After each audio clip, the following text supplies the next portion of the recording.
Bismillahirrahmanirrahim. Assalamualaikum warahmatullahi wabarakatuh. Innal hamdalillah nahmaduhu wa nasta'inuhu wa nastaghfiruh wa na'udzu billahi min shururi anfusina wa min sayyiati a'malina may yahdihillahu fala mudilla lahu wa may yudlil fala hadiya lahu. Asyhadu an la ilaha illallah wahdahu la syarika lahu wa asyhadu anna Muhammadan abduhu wa rasuluhu la nabiyya ba'dah.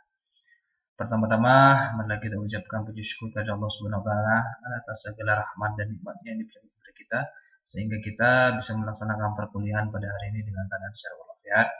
Kedua kalinya, salawat serta salam tak lupa kita aturkan kepada Nabi besar Muhammad SAW, sang revolusioner bagi kita semuanya yang mengajarkan kita tentang kebenaran, tentang yang hak dan yang batil, yaitu dengan agama Islam, agama rahmatan lil alamin.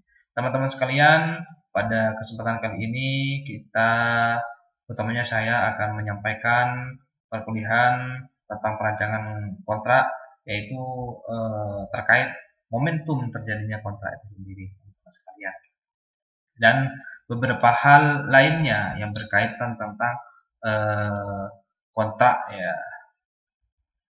yang sudah saya sebutkan dan telah saya paparkan di dalam LMS yang ada di LMS-nya teman-teman semuanya.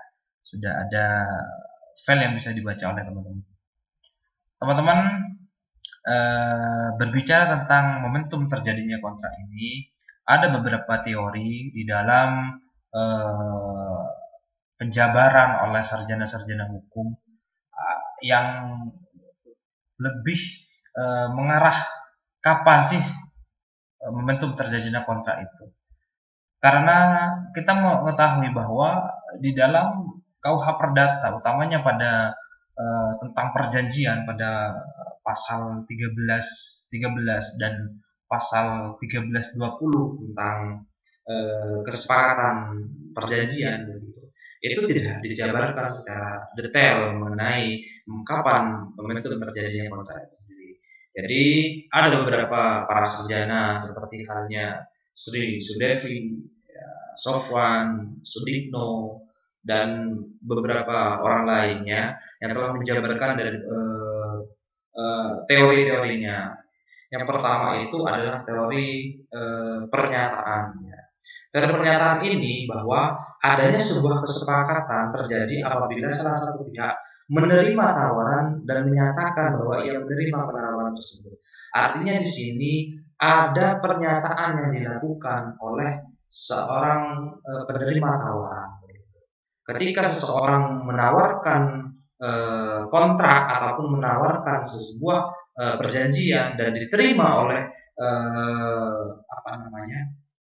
si penerima kontrak begitu, si penerima tawaran, maka itulah terjadinya yang disebut sebagai terjadinya pernyataan ataupun kesepakatan ataupun yang kita sebutkan sebagai momentum terjadinya kontrak sendiri menurut teori pernyataan. Namun teori ini dianggap sangat teoritis sekali. Karena secara otomatis kontrak itu telah terjadi. Jadi banyak beberapa kelemahan-kelemahan di dalam teori pernyataan. Namun sejauh saya melihat bahwa teori ini adalah teori yang sangat baik begitu ya, karena memang kita dapat melihat bahwa terjadinya kontrak itu ketika kita mengetahui adanya kata terima, adanya suatu kesepakatan, ada kata terima oleh salah satu pihak dalam menerima penawaran tersebut. Selanjutnya adalah teori pengiriman. Jadi menurut teori pengiriman ini, kesepakatan itu terjadi apabila salah satunya menerima penawaran melalui pengiriman telegram. Kalau bahasa telegram pada saat ini adalah mengirimkan surat. Mengirimkan surat bahwa dia telah menerima sang pengirim penawaran itu, penerima penawaran itu menerima atas tawaran yang telah disampaikan kepadanya. Telah mengirim surat, berarti itulah telah terjadi suatu terjadinya kontrak ataupun suatu kesepakatan ataupun perjanjian. Selanjutnya yaitu adalah teori pengetahuan. Artinya di sini menurut teori pengetahuan bahwa kesepakatan telah terjadi apabila pihak yang menawarkan mengetahui adanya penerimaan, tetapi penerimaan itu belum diterimanya. Maknanya seperti ini teman-teman, bahwa ada seseorang yang menerima tawaran, pihak yang menawarkan ya, mengetahui adanya penerimaan oleh pihak yang menerima, tetapi belum diketahui langsung oleh yang diterimanya, hanya lewat orang lah, seperti hanya lewat orang. Namun ini sangat lemah sekali dan banyak kritik terhadap teori ini, karena bagaimana bisa mengetahui isi penerimaan apabila belum menerimanya begitu. Artinya dia sudah tahu bahwa adanya penerimaan, tapi dia tidak tahu betul bahwa penerimaan itu sudah sampai pada dirinya. Nah, inilah mengenai teori pengetahuan. Hanya diketahui saja, informasinya sudah tahu begitu. Namun belum diresmikan lah seperti itu. Nah, yang kedua, yang keempat, yang terakhir adalah teori penerimaan. Teori penerimaan ini adalah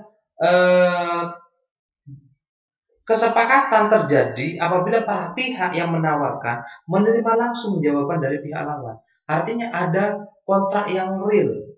Real itu konkret begitu. Ada sebuah kontrak yang konkret dari ada kedua belah pihak itu saling menyatakan bahwa telah menerima jawaban dari pihak lawan itu. Jadi ada sebuah akad begitu. Kalau kita ibaratkan di dalam perkawinan, bahwa kalau dalam teori penerimaan itu ada penerimaan secara akad tindakan begitu yang dilakukan oleh pihak lawan seperti itu.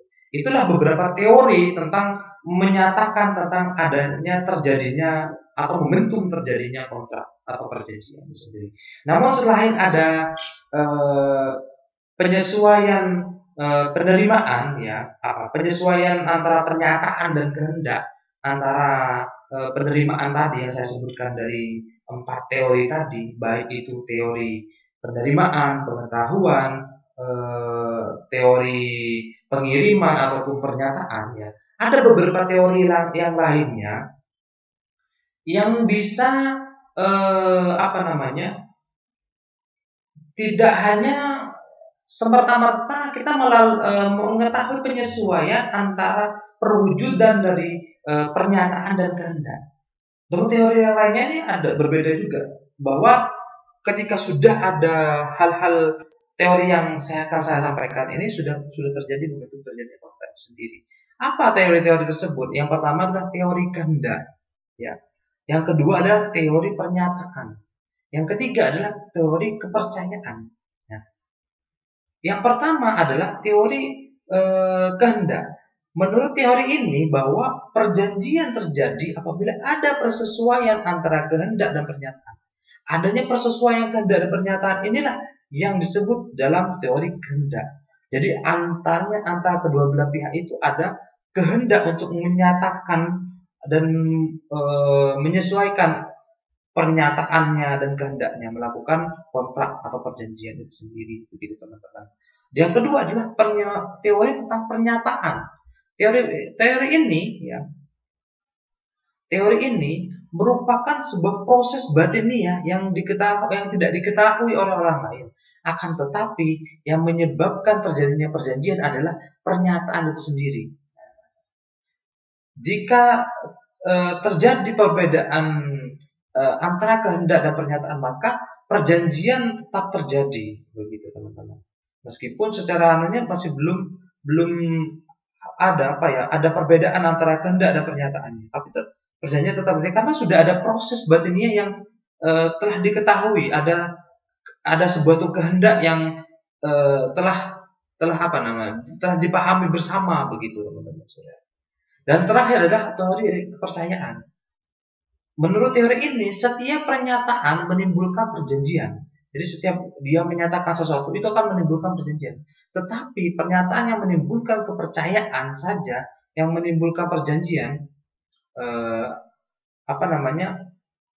tetapi pernyataan yang menimbulkan kepercayaan saja yang menimbulkan perjanjian. Kepercayaan dalam makna ini adalah bahwa pernyataan itu benar-benar dikehendaki oleh salah satu pihak, begitu.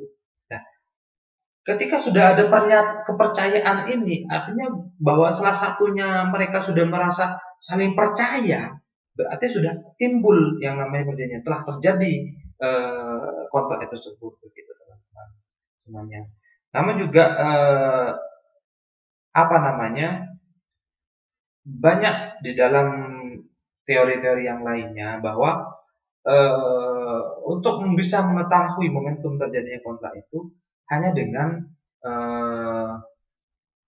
persesuaian antara kehendak dan pernyataan. Artinya kedua-duanya ini harus sama-sama dilakukan oleh para pihak untuk bisa mengetahui telah terjadinya kontrak itu tersendiri. Begitu teman-teman semuanya. Nah, lah itu yang bisa saya sampaikan tentang kapan momentum terjadinya kontrak itu sendiri menurut beberapa teori-teori yang telah saya sampaikan. Baik 4 teori yang pertama yang saya sampaikan, artinya yang pertama itu tentang adanya pernyataan, pengiriman, pengetahuan, dan penerimaan. Dan teori yang lainnya juga berkaitan tentang adanya suatu kehendak, adanya suatu pernyataan, dan juga adanya suatu kepercayaan antara kedua belah pihak tersebut. Di situ sudah bisa mengetahui bahwa ada suatu hal telah terjadinya sebuah kontrak itu. Nah, di sini kita selanjutnya akan berbicara tentang bentuk-bentuk kontrak itu sendiri. Gitu. Bentuk-bentuk kontrak dapat dibedakan menjadi dua macam, teman-teman. Yang pertama itu kontrak tertulis dan lisan, begitu teman-teman.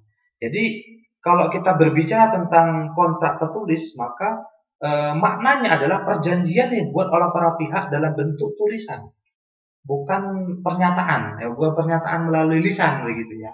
Artinya dibentuk sebuah pernyataan berbentuk tulisan. Ada hal yang konkret yang dilakukan oleh kedua belah pihak mengenai isi dari kontrak tersebut, begitu teman-teman semuanya. Di sini teman-teman, kontrak yang berbentuk tulisan ini merupakan kontrak yang salah satu kontrak yang otentik. Ya, otentiknya itu harus dikeluarkan oleh pejabat ataupun seorang notaris atau pejabat yang berwenang, begitu. Nah, sedangkan kalau kita berbicara tentang kontrak yang ataupun perjanjian lisan itu adalah suatu perjanjian yang dibuat oleh para pihak yang dicukupkan melalui wujud lisan. Kesepakatannya melalui wujud lisan, tanpa tulisan, begitu. Itu yang disebut dengan kontrak lisan itu sendiri. Jadi kalau kita melihat dari bentuknya, kontrak itu dibagi dua. Yang pertama adalah kontrak tertulis atau perjanjian yang dibuat tertulis dan secara lisan itu sendiri. Ya. Namun juga ada beberapa bentuk lain di dalam hal kontrak itu sendiri. Selain juga berbentuk tertulis dan lisan itu sendiri. Ya. Karena juga di dalam bentuk perjanjian yang tertulis, ya teman-teman semuanya, ada beberapa aspek ataupun unsur untuk melihat dari bentuk perjanjian yang tertulis itu. Yang pertama adalah perjanjian di bawah tangan yang ditandai oleh para pihak yang bersangkutan saja. Namun perjanjian itu hanya mengikat para pihak dalam perjanjian, tetapi tidak mempunyai kekuatan hukum yang mengikat pihak ketiga. Dengan kata lain, jika perjanjian tersebut disangkal pihak ketiga, maka para pihak atau salah satu para pihak perjanjian itu berkewajiban untuk mengajukan bukti-bukti yang diperlukan untuk membuktikan bahwa keberatan pihak ketiga dimaksud tidak berdasar dan tidak dapat dibenarkan. Artinya begini teman-teman, di dalam perjanjian tertulis itu ada yang disebut sebagai perjanjian di bawah tangan. Perjanjian di bawah tangan ini adalah perjanjian yang dituliskan oleh kedua belah pihak yang memang tidak berdasarkan sesuai peraturan perundang-undangan, begitu, ataupun ketentuan-ketentuan perundang-undangan yang telah ada. Seperti halnya perjanjian-perjanjian tentang sewa menyewa yang ada di desa-desa, begitu.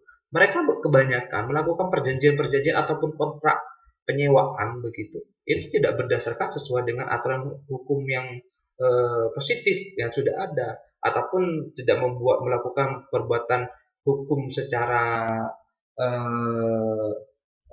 sesuai dengan ketentuan yang berlaku, begitu teman-teman. Jadi hanya memaknai perjanjian itu sesuai dengan kebebasan berkontrak 1338 itu. Kebebasan berkontrak. Jadi kedua belah pihak fine aja melakukan perjanjian itu sendiri yang memang ini menjadi suatu hal masalah ya untuk pembuktian ketika telah terjadi apa-apa atau terjadi manifestasi itu sendiri, teman. Ketika terjadi penyelesaian sengketa di pengadilan, kita harus benar-benar membuktikan bahwa memang telah terjadi perjanjian, karena memang ada perjanjian yang di bawah tangan atau tidak diketahui oleh pihak ketiga itu sendiri. Yang kedua adalah perjanjian dengan saksi di notaris untuk melegalisir tanda tangan para pihak. Artinya notaris dijadikan saksi pada perjanjian para pihak, didaftarkan kepada nomor notaris untuk dilakukan legalisir bahwa notaris telah mengetahui adanya sebuah perjanjian. Namun ini bukan kategori sebagai akta ataupun perjanjian yang otentik, teman-teman semuanya. Hanya dilegalisir, diketahui oleh notaris. Jadi notaris itu sudah pihak notaris, karena notaris ini adalah pihak yang berwenang mengeluarkan akta yang otentik begitu, akta yang mempunyai kekuatan hukum yang kuat begitu, yang mana bisa menjadikan salah satu alat bukti. Nah, fungsi kesaksian dari notaris ini atas dokumen tersebut semata-mata hanya untuk melegalisir kebenaran tanda tangan para pihak. Akan tetapi kesaksian tersebut tidaklah mempengaruhi kekuatan hukum dari isi perjanjian itu.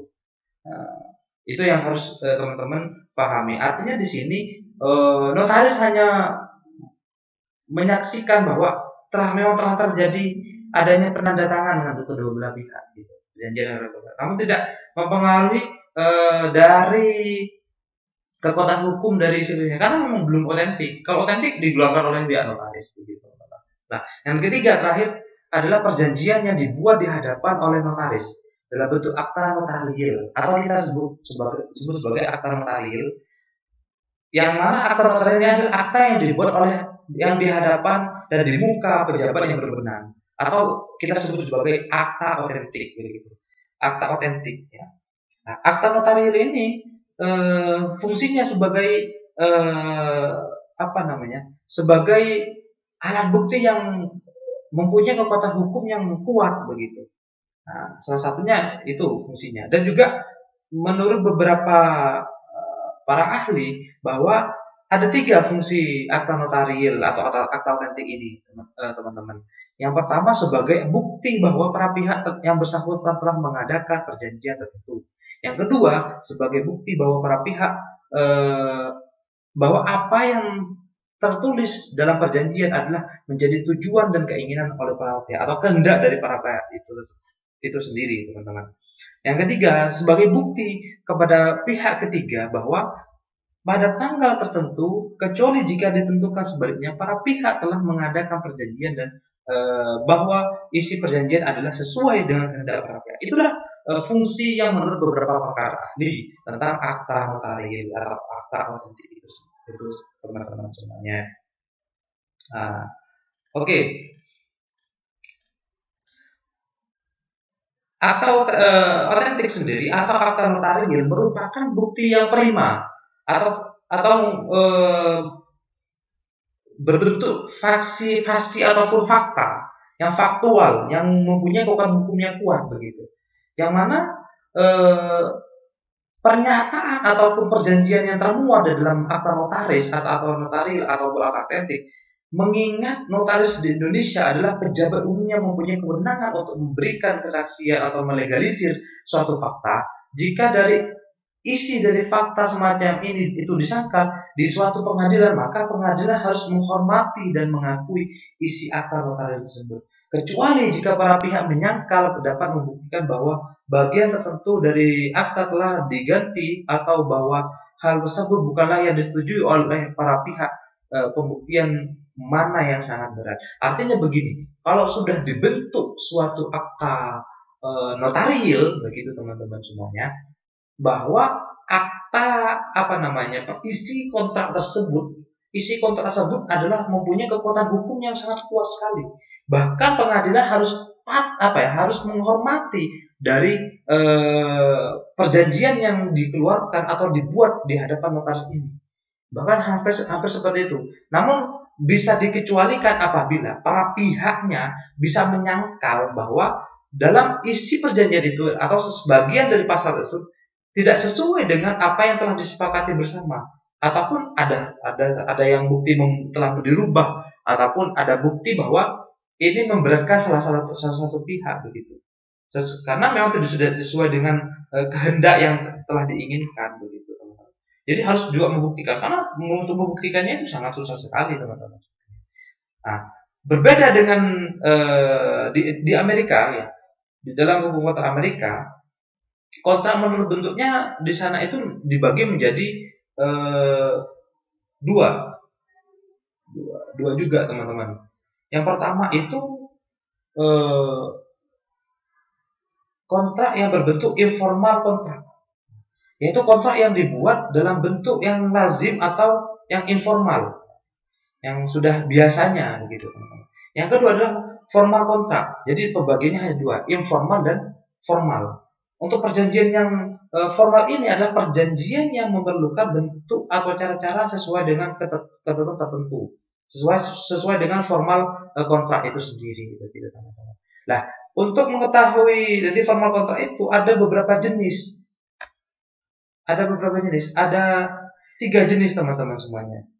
Yang pertama itu adalah kontrak under seal, yaitu kontrak dalam bentuk akta otentik seperti yang dikeluarkan oleh pejabat yang berwenang, atau kalau dalam Indonesia dikeluarkan oleh notaris begitu. Yang kedua adalah kontrak recognition ya, atau acknowledgement ya, atau pengakuan di muka sidang pengadilan. Adanya pengakuan di muka di hadapan sidang pengadilan. Itu bisa disebutkan sebagai kontrak formal begitu. Yang ketiga adalah negotiable instrument, yaitu berita acara negosiasi atau hasil dari berita acara negosiasinya, kesepakatan kedua belah pihak. Inilah beberapa ketentuan kontrak dan jenis-jenis kontrak yang ada di kontrak di Amerika sendiri, teman-teman, untuk bisa kita pahami bersama. Oke, selanjutnya teman-teman, kita akan berbicara tentang interpretasi dalam kontrak.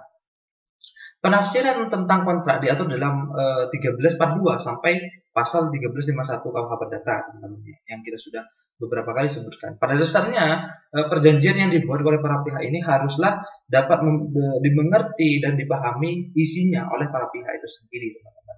Namun pada kenyataannya banyak kontrak yang isinya tidak dimengerti oleh para pihak, karena memang banyak hal yang tidak dijelaskan secara terperinci dalam kontrak. Pokoknya atas kehendak kedua belah pihak menyatakan hal yang sudah simple begitu. Namun kan ketika kita dibentukkan dalam kontrak yang akta notaris yang banyak pasal-pasal yang memerlukan penjelasan yang lebih banyak begitu, seharusnya memang harus dijelaskan satu persatu memang seperti itu dalam untuk melakukan kontrak-kontrak seperti itu begitu.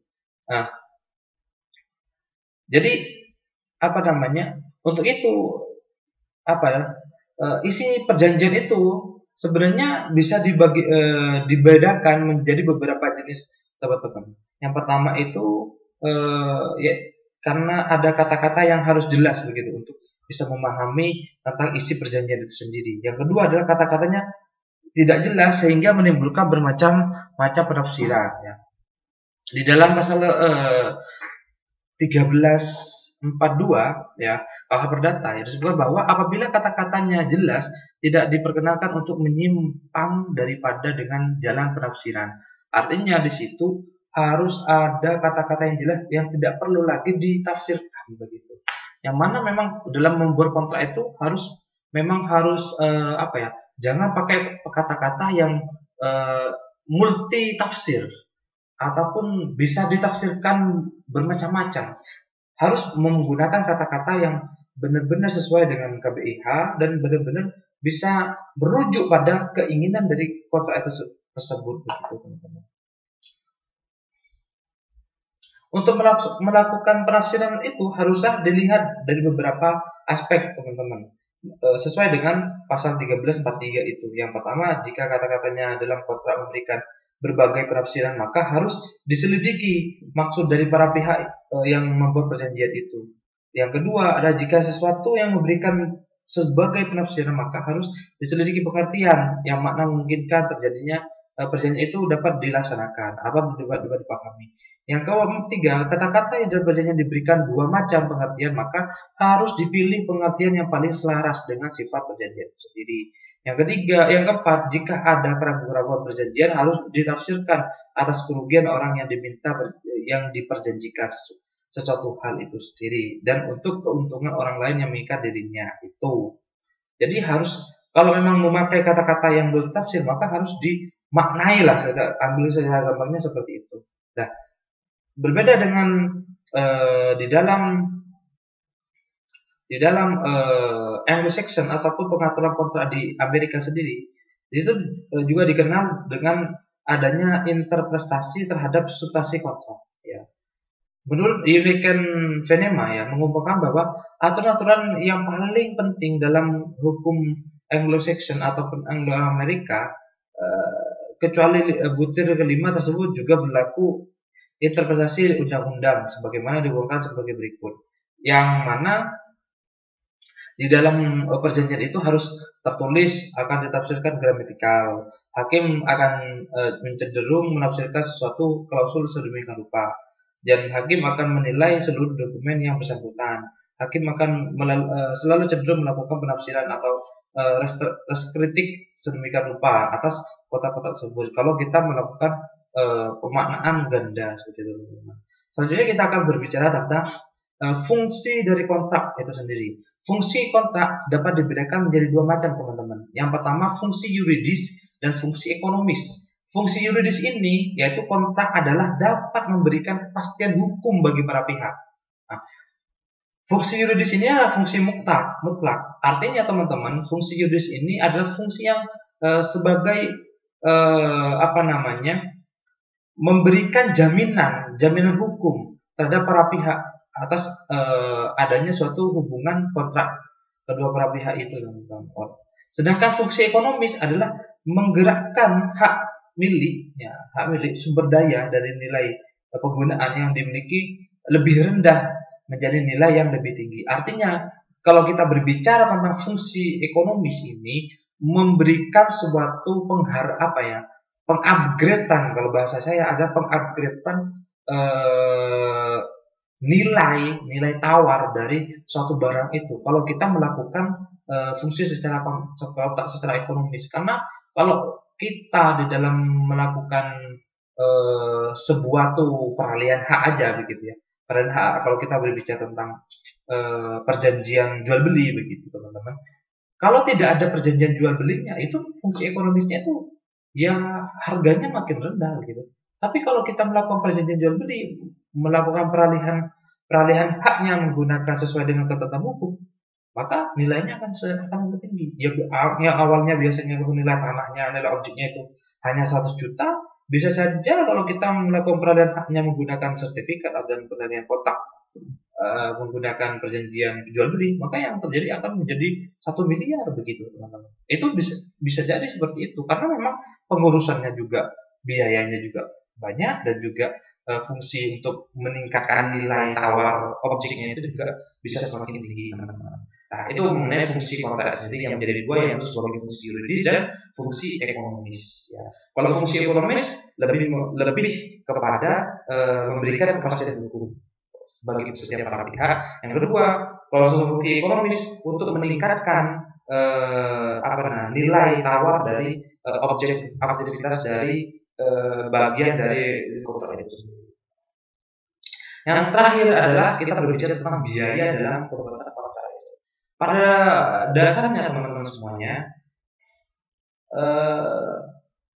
setiap pembuatan perjanjian memerlukan biaya. Pastinya kalau kita melakukan perjanjian yang di bawah tangan, maka tidak perjanjian di bawah tangan aja kita memerlukan biaya. Harus ada materainya, harus diketahui oleh negara gitu.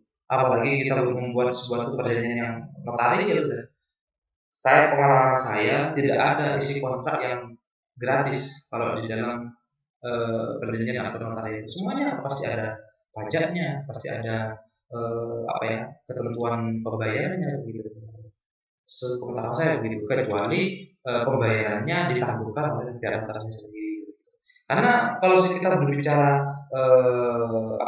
biaya untuk membuat akta notaris itu mesti bayar, karena notaris hanya mau bekerja saja gitu teman-teman semuanya. Jadi itu akan memerlukan biaya-biaya ya. Biaya ini meliputi penentuan hak milik yang diinginkan dan biaya penentuan bernegosiasi, teman-teman. Nah, dalam biaya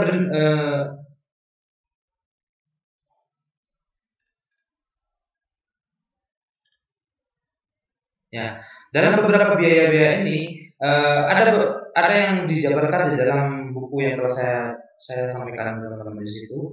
Di situ memerlukan beberapa biaya-biaya. Yang pertama biaya penelitian, meliputi biaya penentuan hak milik yang diinginkan dan biaya penentuan bernegosiasi. Yang kedua itu biaya bernegosiasi, meliputi biaya penyiapan, biaya penulisan kontrak, dan biaya tawar-menawar dan uraian yang secara rinci. Ini biaya yang seharusnya ada. Yang ketiga adalah biaya monitoring. Biaya itu penyelidikan tentang objek itu. Harusnya juga ada, tapi tidak ada seperti ini ya. Yang keempat adalah biaya pelaksanaan, meliputi biaya persidangan, arbitrase ataupun biaya nanti yang ketika dikeluarkan untuk melakukan menyelesaikan permasalahan-permasalahan ketika ada sebuah permasalahan di tengah kontrak, begitu teman-teman. Yang kelima terakhir adalah biaya kekeliruan hukum yang memerlukan biaya sosial. Biaya ini akan muncul apabila hakim membuat kesalahan dan memutuskan suatu kasus. Hal ini akan membuat kesalahan pada kasus-kasus berikutnya. Artinya begini, karena penetapan hakim adalah bagian sumber hukum, maka setiap penetapan kita harus benar-benar sesuai dengan kotak hukumnya, harus ditinjau dengan sedemikian rupa, gitu. Agar tidak ada kekeliruan. Maka setelah itu ada biaya kekeliruan hukum. Apabila nanti terjadi sebuah hal yang kesalahan dalam memutus suatu kasus, gitu. Hal ini kan mempengaruhi pada kasus-kasus berikutnya, karena kita tahu bersama bahwa jurisprudensi itu merupakan salah satu sumber hukum atau penentuan hukum berikutnya. Nah, itu teman-teman semuanya yang bisa saya sampaikan terkait tentang momentum terjadinya kontrak dan beberapa hal lainnya berkaitan dengan kontrak, bentuk kontrak ya teman-teman, mengenai bentuk kontrak, tentang jenisnya, terus juga tentang fungsinya, dan juga tentang yang terakhir tadi itu tentang biaya-biaya di dalam berkontrak itu sendiri. Meskipun tidak serigid yang saya sampaikan, karena masih banyak biaya-biaya lainnya dalam melakukan kontrak itu sendiri, teman-teman. Ya, oke, itu saja yang bisa saya sampaikan teman-teman semuanya. Semoga ini menjadi ilmu yang barokah bagi teman-teman semuanya, dan apabila nanti ada pertanyaan silakan bertanya di tempat yang telah saya siapkan, baik itu di WA Group maupun di LMS ataupun di YouTube. Oke, terima kasih, kurang lebihnya saya mohon maaf. Wallahu muwaffiq ila aqwamit thoriq. Assalamualaikum warahmatullahi wabarakatuh.